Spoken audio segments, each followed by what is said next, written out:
Party के राष्ट्रीय अध्यक्ष पप्पू यादव शुक्रवार को बिहार के सिवान जिला पहुंचे। सिवान में उन्होंने आरजेडी के दिवंगत नेता मोहम्मद शहाबुद्दीन के गांव प्रतापपुर जाकर उनके बेटे ओसामा साहब से मुलाकात की और उन्हें सांत्वना दी। साथ ही पप्पू यादव ने ओसामा के साथ मिलकर रोजा खोला। इस दौरान उन्होंने नाराजगी जाहिर करते हुए कहा, सिवान संसदीय क्षेत्र में 4 बार एमपी और 2 बार विधायक रहने वाले व्यक्ति को कोरोना संक्रमित वार्ड में डाल देना यह क्या बताता है।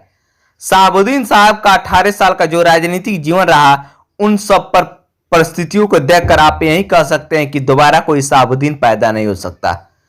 मुस्कुराता हुआ चेहरा, मेरे साथ बहुत सारी उनकी यादें हैं, बस यही कहता हूं पता नहीं क्यों चले गए। पप्पू यादव ने कहा, सन 1990 से लेकर आज तक शहाबुद्दीन साहब हर संकट में एक व्यक्ति और एक दल के साथ खड़े रहे। वह मंत्री हो सकते थे, सत्ता का हिस्सा हो सकते थे, लेकिन कभी भी उन्होंने लोभ नहीं आया और न ही कोई राजनीति महत्वाकांक्षी जागी।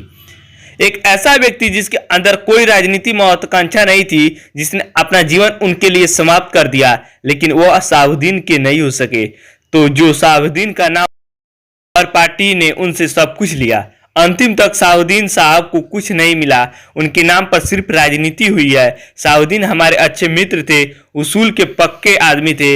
इस दुख की घड़ी में हम उनके परिजन के साथ खड़े हैं। पप्पू यादव ने इस दौरान नेता प्रतिपक्ष तेजस्वी यादव को आड़े हाथों लेते हुए कहा कि तेजस्वी जब लालू की गोद में खेल रहे थे और लालू परेशानियों में खड़े थे, उस वक्त शहाबुद्दीन उनके साए की तरह शांत थे। लेकिन उस परिवार से जितना सम्मान शहाबुद्दीन साहब को मिलना चाहिए, उतना सम्मान नहीं मिल पाया। पप्पू यादव ने कहा कि शहाबुद्दीन जैसा दूसरा कोई नहीं हो सकता। ओसामा भी शहाबुद्दीन की तरह राजनीति में एक अच्छे मुकाम पर जाएंगे। वक्त ने एक मजबूत आवाज़ और ज़िंदगी को आगोश में ले ली। अल्लाह ताला को ये मंजूर था, उसके सामने किसी की नहीं चली। और वक्त हमेशा ज़िंदगी को अपने तरीके से चलाता है, लेकिन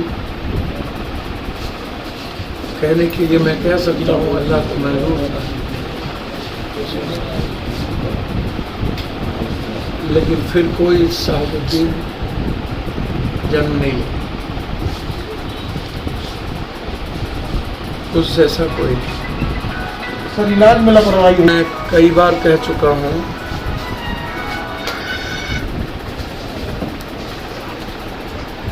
एक ऐसा व्यक्ति जो शारीरिक, मानसिक और आध्यात्मिक रूप से, वैचारिक रूप से, नैतिक रूप से बहुत मजबूत इंसान, योगा करने वाला एक व्यक्ति, संयमित जीवन जीने वाला एक व्यक्ति और बहुत कम प्रतिक्रिया देने वाला एक व्यक्ति। अब ये मैं नहीं कह सकता हूँ कि वक्त और बीमारी ने क्या किया, लेकिन मैं यह कह सकता हूँ कि जो परिस्थिति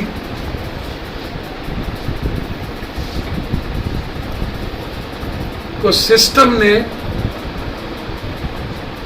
खड़ा करके एक आवाज को बंद कर दिया।